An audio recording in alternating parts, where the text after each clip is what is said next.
Hello friends, welcome back to Sumesh kitchen.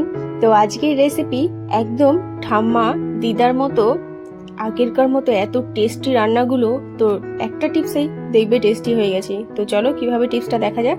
তো নিয়ে নিয়েছি আদা, গরম মশলা, জিরা, ধনিয়া, রসুন, পেঁয়াজ, দুটো শুকনো লঙ্কা, দুটো কাঁচা লঙ্কা, দুটো তেজপাতা। তো এগুলোকে সব আমি বেটে নেব।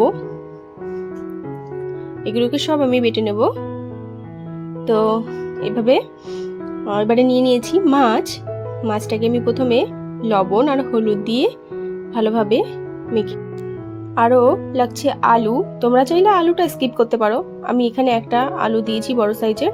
তো চলো কড়াইয়ের কাছে চলে যাই। তো প্রথমে মাছগুলো ভেজে নিচ্ছি। মাছগুলো একে একে সব ভেজে নেব।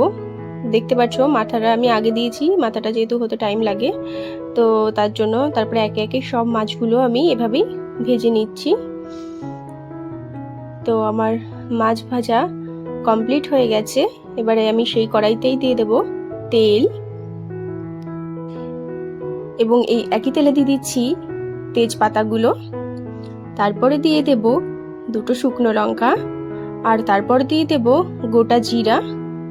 তো এইগুলোকে একটু ভালোভাবে নেড়ে চেড়ে নেব। তো নেড়ে নিয়ে তারপরে পেঁয়াজ কুচি দিয়ে দেব। পেঁয়াজ কুচি দিয়ে পেঁয়াজগুলোকে সুন্দরভাবে ভেজে নেব। তো সুন্দরভাবে ভাজা হয়ে গেলে এগুলোকে আমি নামিয়ে রেখে দেব। এগুলো আমি এখন তরকারিতে দেব না। তো তারপরে যে আলুগুলো রেখেছিলাম সেগুলো একটু আলতো করে ভেজে নেব। তো আলতো করে ভেজে নিয়ে আমি এই আলুগুলো আবার নামিয়ে রেখে দিলাম। তারপরে ওই একই কড়াইতে আবার তেল দিয়ে দিচ্ছি ধনিয়া জিরা বাটা। যে যতটা পরিমাণে ধনিয়া জিরা ছিল তার অর্ধেকটা দিয়ে দিলাম, আর অর্ধেকটা রেখে দিয়েছি।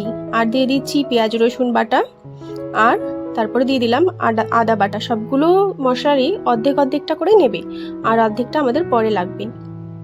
তো অর্ধেকটা আমি ভেজে নিচ্ছি সুন্দরভাবে। ভেজে আমি এই মশলাটাও নামিয়ে নিচ্ছি। তো নামিয়ে নিয়ে তারপরে চলো আবার কড়াইতে তেল দিয়ে দিই। তো আমি আবারও কড়াইতে তেল দিয়ে দিচ্ছি। তেল দিয়ে যে বাকি মশলাগুলো ছিল, ধনিয়া জিরে বাটা, পেঁয়াজ রসুন বাটা আর আদা বাটা, এই তিনটা মশলা আমি আবারও সুন্দরভাবে ভেজে নেব। তো ততক্ষণ ভাজবো যতক্ষণ না মশলা থেকে এরকম তেলটা বেরিয়ে আসছে। তো এটা আমার ভাজা হয়ে গেছে। এবার এতে দিয়ে দেবো আমি লঙ্কা গুঁড়ো নিয়ে একটুখানি ভেজে, আর অবশ্যই বন্ধুরা গ্যাসের ফ্লেমটা লোতে রাখবে, না হলে মশলাটা পুরো পুড়ে যাবে নিচ থেকে। তো তারপরে লঙ্কা গুঁড়ো দিয়ে লবণ দিয়ে এবারে দিয়ে দেবো হলুদ গুঁড়োটা। তো হলুদ গুঁড়োটাও দিয়ে দিয়েছি। হলুদ গুঁড়ো দিয়ে এবারে জল দিয়ে দেবো, হালকা করে জল দিয়ে একবার দুবার কষিয়ে নেব। একবার কষালেও হবে, কারণ যেহেতু আমার আলুটা সেদ্ধ করা নেই, আলুটা হতে টাইম লাগবে। তো ততক্ষণে মশলাটা হয়ে যাবে। যদি সেদ্ধ করা হতো তাহলে অনেকবার কষাতে লাগতো, 3-4 বার কষাতে লাগলো। তো আমি এরকম দিয়ে কষিয়ে নিয়েছি। এবারে আমার যতটা পরিমাণে জল, আমি ঠিক ততটা পরিমাণে জল দিয়ে দেব। তো ঢাকনা দিয়ে আবার তুলে নিচ্ছি। তো জলটা গরম হয়ে গেছে দেখতে পাচ্ছ। তো এবারে মাথাটা দিয়ে দেব। তো মাথাটা দিয়ে আমি আবারও ঢেকে দেব, কারণ মাথাটা হতে অনেক সময় লাগে, যার কারণে আমি এটা আগেই দিয়ে দিয়েছি। তো তারপরে বাকি মাছগুলো আমি আস্তে আস্তে এক এক করে দিয়ে দেব। তো সব মাছগুলো আমি এখন দিয়ে দিচ্ছি। বন্ধুরা, এরকম নতুন পদ্ধতিতে ভিডিও পাওয়ার জন্য, নতুন নতুন রেসিপি জানার জন্য অবশ্যই আমার চ্যানেলটিকে সাবস্ক্রাইব করে আমার পাশে থেকো। তো দেখতে পাচ্ছ বন্ধুরা, আমি আবার ঢাকা দিয়ে আবার ঢাকনাটা খুলে নিয়েছি। এবারে যে মশলাগুলো আমি ভেজে রেখেছিলাম, আদা বাটা, পেঁয়াজ বাটা যা যা ছিল, তো সব পেঁয়াজ কুচি সবগুলো আমি দিয়ে দিলাম। সবগুলো দিয়ে আবারও আমি নেড়ে চেড়ে নেবো। এটাই তো স্বাদ বন্ধুরা। তোমরা জানো, যখন আমরা খুব ভালো একটা জিনিস, যেরকম এই নর্মালি আমরা বিরিয়ানি দোকানে যাই, যখন বিরিয়ানি একটা টেস্ট করি, তো দেখবে বিরিয়ানি রান্নার সময় উপর দিয়ে পেঁয়াজ কুচিগুলো দিয়ে দেওয়া হয় আলাদা রকমের ফ্লেভার, আলাদা রকমের টেস্টের জন্য। তো এই ক্ষেত্রেও রান্নাটা ঠিক একই টিপস। তো তোমরাও এইভাবে রান্না করো, অবশ্যই তোমাদের খুব ভালো লাগবে। তো কেমন লাগবে রান্নাটা অবশ্যই আমাকে কমেন্টে জানিও।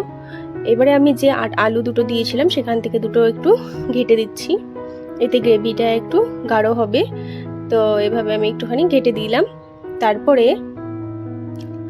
এবার দিয়ে দিচ্ছি যে গরম মশলা ছিল, আমি বেটে দিয়েছি। তোমরা গোটা গরম মশলাও ইউজ করতে পারো। তো আমি গোটা গরম মশলা এরকমভাবে বেটে দিয়েছি। তো এইভাবে দেখো বন্ধুরা, আমার রেসিপি রেডি। তো এইভাবে তোমরা একবার অবশ্যই ট্রাই করো, অবশ্যই ভালো লাগবে, অবশ্যই ভালো লাগবে, আমি বলছি। টেস্টি লাগবে। তো দেখো বন্ধুরা, দেখতে কত টেস্টি লাগছে।